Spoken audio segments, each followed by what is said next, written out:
स्वागत है आपका अशोक अरोड़ा जी नई परख के मंच पर। हम लोग इस विषय पर पहले भी चर्चा कर चुके हैं और आज जंतर मंतर से पीएमओ तक जो आंदोलन हो रहा था, जो एक तरह से सारे देश में फैल गया था, यहाँ तक कि विदेशों में भी उसके समर्थन में वहां के भारतीय आंदोलित हो गए थे। एक नहीं, कई देशों में एक तरह से इस आंदोलन की एक ग्लोबल गतिविधि हम सब लोगों के सामने आ रही थी। आज उसको पहली जीत हासिल हुई। धर्मेंद्र प्रधान शिक्षा मंत्री का इस्तीफा हो गया। कल तक जो सरकार का प्रतिनिधिमंडल था, जो कॉन्स्टिट्यूशन क्लब में काकरोच जनता पार्टी के प्रतिनिधियों से बातचीत कर रहा था, वो इस बात पर तो राजी था कि वो छात्रों के खिलाफ कोई मुकदमा नहीं दर्ज करेंगे, उनको पूरा मुआवजा देंगे वगैरह वगैरह, इन पर तो राजी हो गया था, लेकिन प्रधान के इस्तीफे पर तैयार नहीं था। सरकार की तरफ से इसी तरह के संकेत आ रहे थे कि प्रधान का इस्तीफा किसी तरीके से नहीं होगा, पार्टी पूरी तरीके से प्रधान के साथ है, राष्ट्रीय स्वयंसेवक संघ भी प्रधान के साथ है। दूसरी तरफ बहुत सारे समीक्षक कह रहे थे कि प्रधान बीजेपी और आरएसएस के लिए बहुत बड़े फंड रेजर हैं, उनको किसी कीमत पे नहीं हटाया जाएगा, क्योंकि जो फंड रेजर होता है वो बहुत महत्वपूर्ण होता है। सरकार अपनी तरफ से ये नजारा बनाने की कोशिश कर रही थी कि भाई लड़कों की जो बच्चों की जो समस्या थी, वो समस्या तो हमने हल कर दी। उनके पेपर लीक हो रहा था, हमने उनका नीट का एग्जाम करा दिया, एग्जाम कामयाबी से करा दिया। वो पढ़ लिख कर अपने पढ़ाई लिखाई में लग गए हैं, उनके रिजल्ट भी आ गए हैं। और नरेंद्र मोदी ने रात को 11 बजे एक वीडियो भी जारी किया और कहा कि हम एक नया कानून ला रहे हैं जिसमें पेपर लीक पे हम बहुत कड़ी सजा का प्रावधान करेंगे। तो सरकार नजारा ये बनाना चाहती थी कि हम सारे जितने भी जरूरी उपाय हैं वो सब कर रहे हैं, अब आंदोलन की कोई आवश्यकता नहीं है। उन्होंने सोनम वांगचुक को यू टर्न भी करवा दिया और सोनम वांगचुक ने नड्डा साहब के हाथ से ऑरेंज जूस, संतरे का जूस पी के अपना अनशन तोड़ भी दिया। हालांकि मैं तो हमेशा ही इस बात को कहता रहा हूं, जब वो अस्पताल में भर्ती थी तो अनशन किस बात का? अनशन जब तक वहां पे अनशन जब तक वहां पर थे, वो मौके पे थे, जंतर जंतर मंतर पे अनशन कर रहे थे, उनका वजन गिर रहा था, उनकी स्वास्थ्य की चिंता हम सब लोगों को थी, तब तक तो अनशन वास्तव में हो रहा था। एक बार जब पुलिस ने उनको वहां से जबरिया उठा के अस्पताल में भर्ती करा दिया, तब अनशन किस बात का? तो वो तो कोई तुक नहीं थी, इस बात को कोई नहीं कह रहा है, मैं बार बार कह रहा हूं वो अनशन नहीं था, अनशन तभी तक था। हाँ, तो ये स्थिति है। अब इस्तीफा हो गया है, खुशियां मनाई जा रही हैं, मनाई भी जानी चाहिए। बहुत कुर्बानियां दी हैं छात्रों ने, बहुत संघर्ष किया है, बड़ी मार झेली है, बड़ी बर्बर मार झेली है उन्होंने। लेकिन अब आगे का रास्ता क्या होगा? इसमें कई दो पहलू इसके बहुत महत्वपूर्ण है। एक तो यह है, क्या इस घटना से भारतीय जनता पार्टी और राष्ट्रीय स्वयंसेवक संघ की जो राजनीति है उसमें कोई परिवर्तन होगा, कोई बड़ा परिवर्तन होगा? देवेंद्र फडणवीस को नरेंद्र मोदी ने तुरंत दिल्ली बुलाया है, वो श्रीकांत शिंदे के साथ में मेरे ख्याल से अब तक दिल्ली लैंड कर गए होंगे। करीब 2 घंटे पहले खबर मिली थी, तब वो प्लेन में हवाई जहाज में बैठ गए थे। उनको बुलाया गया है, क्या उनको उनकी जगह शिक्षा मंत्री बनाया जाएगा? क्या वो शिक्षा मंत्री बनने के लिए मान जाएंगे, या वो गृह मंत्री का दावा करेंगे, या और कोई डिजाइन इसके पीछे है? संघ लगातार देख ही रहा है कि नरेंद्र मोदी की छवि लगातार गिरती जा रही है, नरेंद्र मोदी घबराए हुए हैं, वो अपनी राजनीति के सबसे दुर्बल मुकाम के ऊपर है।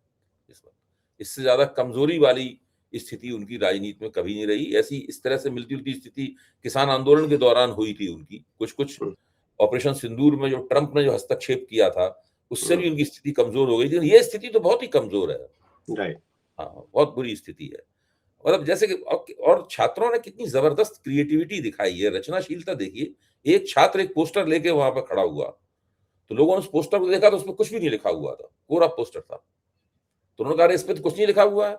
उसने कि इस पे जो लिखा हुआ है उसे देखने के लिए अंधभक्त वाला चश्मा चढ़ाना पड़ेगा।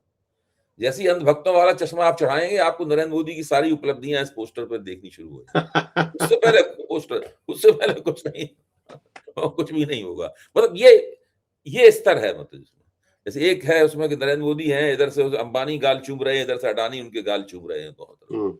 मतलब ये सब तो वो बहुत जबरदस्त है। उसकी तो कुछ जितनी तारीफ की जाए कम है। ये भारत की पहली इंस्टाग्राम रेवोल्यूशन भी है, उसी के जरिए हुआ है पूरा, ये सब भी है। तो अब आप इस परिस्थिति को कैसे डिकोड करते हैं अशोक जी? क्योंकि देखिए ये आंदोलन अगर ये लोग थोड़ी देर और लगा देते सरकार के लोग, तो ये कुछ किसी और चरण में पहुंच जाता, उस चरण में जहां पर सरकार के लिए फिर उसे प्रबंधित करना नामुमकिन हो जाता।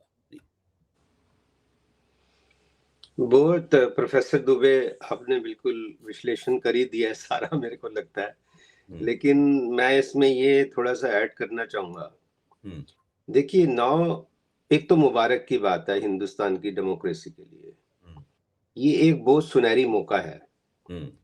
ये आपकी बात ठीक है कि डेमोक्रेसी की जीत हुई है, ये इसमें कोई दो राय नहीं है। लेकिन इसके जो दूसरे पहलू हैं, आप किससे डील कर रहे हैं, ये हमें पता होना चाहिए। ये पता होना चाहिए। मैं वो थोड़ा लाइट कर दूं, कहते हैं अभी तो पार्टी शुरू हुई है, अभी पार्टी शुरू हुई है। और मैं खासकर युवा से जब बात करता हूं तो उनको मैं ये कहता हूं कि जिंदगी की असली उड़ान अभी बाकी है, आगे अभी और इम्तिहान बाकी हैं। अभी तो नापी है हमने मुट्ठी भर जमीन, आगे सारा आसमान बाकी है। बिल्कुल, असली यात्रा अभी पूरी बाकी है, लेकिन शुरुआत हो गई है, शुरुआत हो गई है। इसमें कई लोग एक्सपोज भी हो गए हैं, तो अच्छी बात है, फिल्टर होना चाहिए। राहुल गांधी और ओपोजिशन को थोड़ा सा यूनाइट होके काम करना चाहिए, क्योंकि जो दूसरी साइड है, कहते हैं ना दुश्मन को कभी कमजोर मत समझो, तो यहाँ तो एक तानाशाह नहीं है, व्यक्ति का नाम लेने की जरूरत, तानाशाह से आगे निकल गए हैं। ये गुंडागर्दी की सरकार है, तानाशाह की नहीं है। तानाशाह आपने से बड़ा अच्छा नाम दिया था, मोदी नहीं, मोदी तंत्र। व्यक्ति की तरफ मोदी तो उसमें केवल एक, मोदी तो उसमें एक प्रतीक नाम है, वो मोदी तंत्र है। तो मैं इसको कहता हूं अशोक जी, मैं इसको कहता हूं कि ये निर्वाचित निरंकुशता है, ये इलेक्टेड ऑटोक्रेसी है, इलेक्टेड ऑटोक्रेसी है। जो इंदिरा गांधी ने इमरजेंसी लगाई थी उससे कई गुना आगे की चीज है ये, वो तो कुछ नहीं थी इसके सामने, कुछ नहीं थी, कुछ नहीं थी, वो तो कुछ था ही नहीं। वो तो कुछ 10, 20, 50, 100 लोगों के साथ जाती हुई थी, यहाँ तो 150 करोड़ लोगों के साथ जाती हो रही है। हाँ बिल्कुल, और लोग बोल नहीं रही हैं, लोग बोल नहीं सक रहे हैं। तो आपने बड़ी अच्छी बात करी, जो आपने बात, मैं तो हमेशा कई दिन से मैंने शायद याद किया कि ये लोकतंत्र से मोदी तंत्र में जो कन्वर्ट हो गया है जी, तो उसमें अगर प्रधान इस्तीफा दे ना दे, मतलब ये एक सिंबॉलिक तो है, लेकिन आपने खुद ही कहा, देखिए कि वो फंड रेजर क्यों है। स्टूडेंट्स को ये समझना चाहिए फंड रेजर क्यों है, क्योंकि आप भी का पैसा आपके अगेंस्ट यूज होता है। वो सारा जो फंड है एजुकेशनल इंस्टीट्यूट इन्होंने मैनेज किए हुए हैं सारे। 99.9% एजुकेशनल इंस्टीट्यूट आजकल दुकानें हैं, और दुकानें भी नहीं, धंधा है, दलाली है, मैं यहां तक कहूंगा। अच्छा, आरएसएस तो खुद खोल के कोचिंग सेंटर चलाता है, संकल्प नाम का कोचिंग सेंटर चलाता है आरएसएस। वो सारे दलाली के अड्डे हैं। एजुकेशनल इंस्टीट्यूट अगर दलाली के अड्डे बन जाएंगे तो स्टूडेंट्स का भविष्य क्या होगा। ये स्टूडेंट्स जाग गए कि एक व्यक्ति जो 12 साल से इन्हें पागल बना रहा था कि 2000 नौकरी दूंगा, वो सोचिए उस टाइम जो काबिल लड़का था 20 साल का, जो 32 साल तक खाली व्हाट्सएप खेल रहा है। 20 साल का बच्चा जो उस टाइम नौकरी की उम्मीद कर बैठा था कि ये महामानव आके मेरे को नौकरी दे देंगे, वो 32 साल तक खाली व्हाट्सएप खेल रहा है। घर पे मम्मी पापा की डांट खाता है कि तू व्हाट्सएप करता रहता है, नौकरी मिलती नहीं है। जो अगली लाइन में आ गए उनके एग्जाम नहीं होते हैं। तो इन्होंने जो बेड़ा गर्क किया है देश का, इस time this is the time for kill. अगर अब ऑपोजिशन, अब रास्ता अगर ये भटक गए, या अगर इन्होंने दे डोंट गो फॉर किल, तो वो तो फिर काबू कर लेंगे। उनका फोकस जो है, जो हमारे महामानव का फोकस है, उसका फोकस सिर्फ पावर में रहने का है। मस्तराम मस्ती में आग लगे बस्ती में, उसको कोई लेना देना नहीं है युवा से, कोई लेना देना नहीं है विमेन सिक्योरिटी से, कोई लेना देना डेमोक्रेसी से नहीं है, किसी से नहीं है। चाइना जी जमीन ले कह रहे, ना कोई आया ना कोई गया। ये शर्मी की सरकार है, मैं ये कह रहा हूं। आपने अच्छा कहा, तानाशाह को तो फिर भी आप निपट लोगे, जब बेशर्मी आ जाए तो बड़ा मुश्किल होता है। वो कहता है नंग बड़ा परमेश्वर से, तो जब नंग हो जाता है आदमी तो बड़ा मुश्किल हो जाता है उसको हैंडल करना।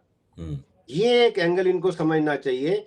इस जो पूरे आंदोलन में कुछ और चीजें आ गई, इनको ये इसका बेनिफिट लेना चाहिए। सोनम वांगचुक एंड दीपके टोटली स्टैंड एक्सपोज्ड। आप देखिए बिल्कुल एक्सपोज हो गए। उसकी वाइफ राहुल के खिलाफ बयान देने की तुम्हें क्या जरूरत है। वो दीपके कहता है पहले हमें राहुल की जरूरत नहीं है, राहुल कुछ नहीं है। दीपके किसके कहने पे खेल रहा है? दीपके आम आदमी का प्यादा है और उसने आम आदमी के साथ मिलके वो मोदी के साथ भी खेल कर रहा है। मोदी को ये लगता था कि दीपके को अगर मैं इंपॉर्टेंस दूंगा तो राहुल की इंपॉर्टेंस कम होगी। आप देखिए खेल क्या क्या हो रहे हैं, ये सारे खेल देखने पड़ेंगे। Arvind and party, Arvind is another unscrupulous man. आप देखिए पहले वो बीजेपी की सपोर्ट से बन गया, बीजेपी की सपोर्ट से उसने आंदोलन चलाया, सारी बात एक्सपोज हो गई। आज फिर जब राहुल बैठता है उसके घर के बाहर प्राइम मिनिस्टर के, तो अरविंद के प्यादे बोलते हैं कि राहुल और मोदी की डील हो गई। आप देखिए ना, जो ओपोजिशन में जयचंद है उनको आइडेंटिफाई करने पड़ेंगे। This is the time Rahul से ओपोजिशन को, सारों को मिलके कहना चाहिए कि जो हमारे साथ नहीं है जाओ बाहर जाओ। They don't need you, they need you, you don't need them. उनको अपनी एग्जिस्टेंस के लिए चाहिए। शर्म की बात यह है कि अरविंद जैसे नलायकों को जेल के अंदर रह के भी अभी अकल नहीं आई है कि ये किसी के नहीं है, वो इनके लिए बना है, ये महामानव के लिए। ऐसा कोई सगा नहीं जिसको हमने ठगा नहीं। ये किसी को आप स्टार्ट कर लीजिए अकाली दल से, नीतीश की पार्टी से, उद्धव ठाकरे से, एनसीपी से, जिसको जिसको, महबूबा मुफ्ती, जिससे जिससे दोस्ती की उसको इन्होंने ठगा है। तो अरविंद को अंदर रह के भी अभी अकल नहीं आ रही है। अरविंद को लगता है कि मैं कोई एक थर्ड फ्रंट कुछ ऐसा बनाऊं जिसमें राहुल ना हो और मैं प्रधानमंत्री बनूं। नहीं, असल में अशोक जी वहां समस्या ये है कि हिंदुस्तान की राजनीति जिस तरह की है, उसमें क्या है, जब तक विधानसभाओं के चुनाव चलते रहते हैं तब तक पार्टियों में आपस में एकता नहीं हो पाती। ये पंजाब का चुनाव बीच में फंसा हुआ है और आम आदमी पार्टी के लिए पंजाब का चुनाव जीतना जरूरी है। पता नहीं वो जीतेगी नहीं जीतेगी, वो अलग बात है, मतलब संभावनाएं वहां कमजोर हैं उनकी। लेकिन जब तक पंजाब का चुनाव नहीं हो जाएगा तब तक आम आदमी पार्टी की विधानसभा की राजनीति जो है उनकी लोकसभा की राजनीति के ऊपर हावी रहेगी। तब तक इस तरह की बातें होती रहेंगी।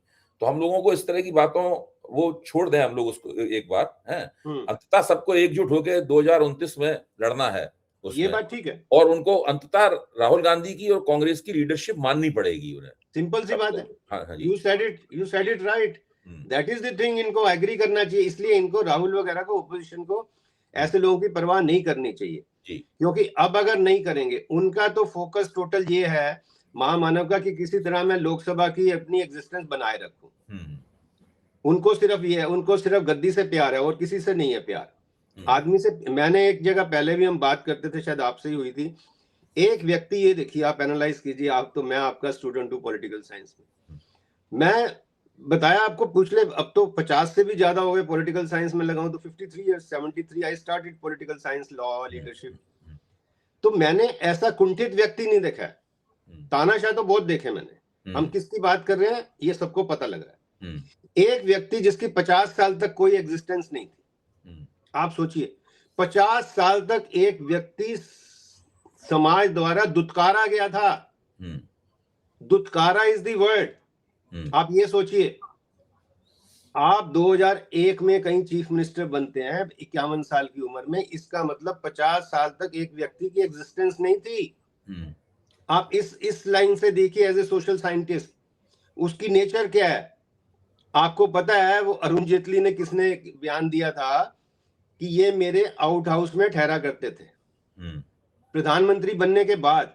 That was a wrong statement. मैं ये कहता हूं कि अगर अरुण जेटली ने किया था, मेरे को पक्का नहीं पता, उसने ही शायद किया है, पता कर सकते हैं, कि ये मेरे आउट हाउस में ठहरा करते थे। आप एक व्यक्ति को प्रधानमंत्री के बाद इतना एम्बैरेस करते हो, वो क्यों करते हो? उसने एम्बैरेस करने के लिए नहीं कहा, उसने तो अपनी दोस्ती के लिए बताया था बेचारे ने। लेकिन वो हर एक बंदे को कम्युनिकेशन स्किल तो सबको नहीं आती है ना। आप कभी हम भी गलती करते हैं, गलती कर गए, उसमें आपने उसको और एनॉय कर दिया, एक कुंठित व्यक्ति को और एनॉय कर दिया। तो जो व्यक्ति कुंठित है उसके लिए किसी के लिए प्यार नहीं है। मैं I am coming to this. वो प्यासा पिक्चर आपने देखी थी, वो बोलता कह रहा है कुछ खुशी का गीत गाइए, कह रहा है ले देख, मतलब हम तो जो देंगे वो जो हम पाएंगे समाज से, हमें जो समाज से मिलेगा वही तो देंगे। तो एक व्यक्ति जिसको 50 साल समाज ने दुत्कारा, फैमिली ने दुत्कारा, फैमिली को छोड़ दिया, किसी से लेना देना नहीं है। तो मैं ये I am coming to this कि उसके दिल में किसी के लिए प्यार नहीं है, कंसर्न नहीं है। वो इतने बच्चे, 20 बच्चों ने सुसाइड कर लिया सर, आपको पता है। मैं कल कहीं बात कर, 20 बच्चों के सुसाइड का मतलब है कि मोदी को 200 साल की सजा होनी चाहिए। I can prove that he is the culprit. Abetment to suicide में उसके खिलाफ केस चलने चाहिए, और वो क्यों नहीं चल रहे? मैं यही तो कह रहा हूं आपको, एक व्यक्ति इतना निर्दयी हो सकता है, इतना हार्टलेस हो सकता है, आप सोच ही नहीं सकते हो। तो जो बंदा हार्टलेस है उसका कोई मतलब नहीं है स्टूडेंट से लेना देना, कुछ नहीं है, वो खाली जुगाड़बाजी कर रहा है, कलाकारी कर रहा है। तो इसलिए when you are dealing with this type of person, you have to go for a kill. आपको मौका नहीं देना, फिर बार बार मौके नहीं मिलेंगे। प्रधान का इस्तीफा उन्होंने बड़ी कलाकारी की है कि राहुल डाउन हो जाएगा, वो कॉकरोच पार्टी ऊपर आएगी, थोड़ा शांत हो जाएगा। ये दर्द नहीं आया है, दर्द आया ही नहीं है अभी तक, दर्द उसके दिल में नहीं आया। और मजे की बात ये है, मैं पॉजिटिव जो कह रहा हूँ, जो मैंने वीडियो देखा महामानव का, जो रात को इन्होंने कहते हैं 2 बजे किया है, उसमें 12 बजे हुए हैं, 12 बजे हुए हैं बिल्कुल, उसमें कॉन्फिडेंस जीरो है। तो that shows that he is otherwise under pressure. But वो जो कुंठित मन है 75 साल में आपने जो डेवलप किया है, वो एक दिन में कैसे ठीक होगा? लोगों के लिए दर्द कैसे आएगा? वो जो यादगार पिक्चर में आते थे, 2 किस्म के नेता होता है, एक देता है, एक पाता है, एक देश को लूट के खाता है, एक देश पे जान लुटाता है। जो देश को लूट के खा रहे हैं 25 साल से, is as good as mathematics कि आपकी जो डेट है वो 50,000 करोड़ से 200 लाख करोड़ हो गई है, और एक व्यक्ति की इनकम जो थी वो 50,000 करोड़ से 10 लाख 20 लाख करोड़ हो गई है। तो सारा पैसा कहाँ गया? Is as good as mathematics कि सारा पैसा जनता का धन्ना सेठ को ट्रांसफर हो गया। ये मैं कोई रॉकेट साइंस की बात कर रहा हूँ, ये महामानव को नहीं पता, बच्चे को पता है। मैं ये कह रहा हूँ उसको दर्द नहीं, उसको कंसर्न ही नहीं है, बेशर्मी से हो गया तो हो गया, हमारा क्या करेंगे, हम तो जीत जाएंगे, हमें तो ईवीएम जिता देगी, वो सीईसी जिता देगा, हमें चीफ जस्टिस हमारे को फेवर करेगा, ऐसा तो सारा सिस्टम जब आपने कैप्चर किया हुआ है तो उससे निकलना एक बहुत बड़ा चैलेंज है। लेकिन पॉजिटिव ये है कि शुरुआत हो गई है। हमें अवेयर ये रहना है, ओपोजिशन को, खासकर जितने भी लोग हैं, कि ये अब मौका हाथ से निकल ना जाए, ये निकल जाएगा। अगर ये ध्यान नहीं देंगे तो निकल जाएगा। उनकी कलाकारी बहुत है, जब मशीनरी उनके साथ है सारी, उनको ये डर लग गया था कहीं नेपाल या श्रीलंका ना हो जाए। इसलिए आप देखो कितनी, ये देखो इनकी बेशर्मी के इतने रिकॉर्ड है। जहां हमारे जवान बॉर्डर की रक्षा करते हैं कश्मीर में, वहां आपने पुलवामा में जहाज नहीं भेजे, पुलवामा में जवानों के लिए जहाज नहीं भेजे, बच्चों को अटैक करने के लिए जहाज भेज के पलटन की पलटन बुला ली। आप देखो बॉर्डर के पे जो रक्षा कर रहे हैं उनके लिए जहाज नहीं है आपके पास, अपनी रक्षा के लिए, बच्चों से बचने के लिए, बच्चों पे अटैक करने के लिए। आपको पता है, हम कह नहीं सकते कहां डंडे मारे इन्होंने। तो ये महामानव का, that was a ground for महामानव टू रिजाइन। वो जो डंडा मारता है पुलिस वाला महिला को गलत जगह पे, that itself is a ground for महामानव टू रिजाइन। इससे बड़ी बेशर्मी क्या होगी? और बेशर्मी किसकी नाक के नीचे हो रही है? इनके भाषण सुनो उठा के, जो कहते हैं कि मनमोहन सिंह कैसे शांत है, सारा जिम्मा मनमोहन सिंह पे है। तो आज भूल गए आप कि सारा जिम्मा आप पे है। और हमने पहले भी ये बात की थी दुबे जी कि जितने भी कंपनीज एक्ट, जो जितने भी हिंदुस्तान के एक्ट हैं, सब में companies act, custom act, excise act, gold control act, foreign exchange act, income tax act, ये सारे एक्ट्स में जब कंपनी ऑफेंस करती है तो जो कर्ता धर्ता होता है उसको सजा होती है। तो हमारे देश का कर्ता धर्ता कौन है? कौन कहता है एक अकेला सब पे भारी? मैं इस बयान पे इस आदमी को सजा करा सकता हूं कि milord, this is his admission, this is his confession that he is the कर्ता धर्ता। वो जो डंडा मारा वो इसका जिम्मा है। जब ये कहते थे जो हो रहा है मोदी कहते थे मनमोहन सिंह का जिम्मा है, तो अब डंडा किसने मारा, किसकी शय पे मारा? उनको पता है उसका कुछ होगा ही नहीं। डीसीपी चांटा मार देता है, उसको बयान देते हैं कि नहीं हमने उसको ट्रांसफर नहीं किया। कितनी बेशर्मी से बयान देते हैं। तो इसलिए मेरे को लगता है दुबे जी, ये this is the time for kill. They should also identify कि जो जयचंद है उनको आउट करें या इग्नोर करें, कोशिश करनी चाहिए, सब मिलके चलें।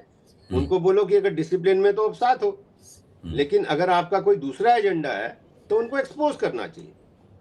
ये बहुत जरूरी चीज है, क्योंकि बहुत चैलेंजिंग टाइम है। मैं मुबारक देता हूँ, बच्चों ने बहुत अच्छा किया, बच्चे जाग गए हैं, इसमें कोई डर नहीं है, लेकिन बच्चों को एक डायरेक्शन चाहिए।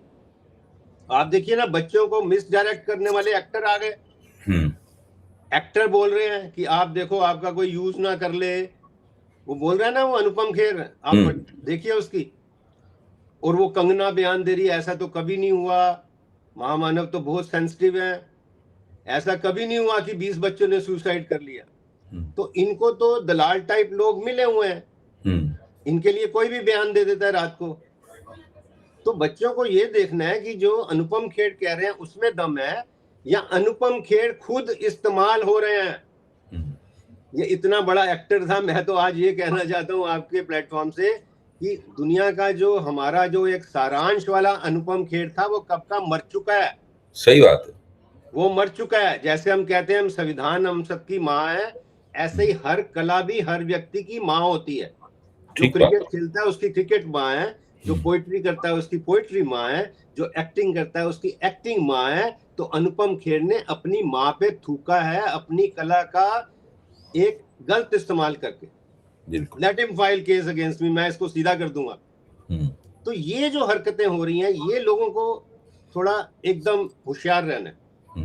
ये होशियार रहना पड़ेगा, नहीं होशियार रहेंगे तो ये निकल जाएगी रेत की तरह हाथ से। बहुत ही चैलेंजिंग टाइम है, मुबारक का टाइम है, पॉजिटिव तो ये बात है। लेकिन अगर ये इसको ठीक से ओपोजिशन नहीं फ्रंट फुट पे खेलते, वो छक्के वाली बॉल देता है मोदी, ये डिफेंसिव खेल लेते हैं। आप देखिए वो सारा जो मंदिर का लूट थी उसको इन्होंने डाइवर्ट कर दिया। ये तो कलाकारी कर रहे हैं ना, इनकी कलाकारी कई जगह कामयाब, एक तो कलाकारी कर रहे हैं।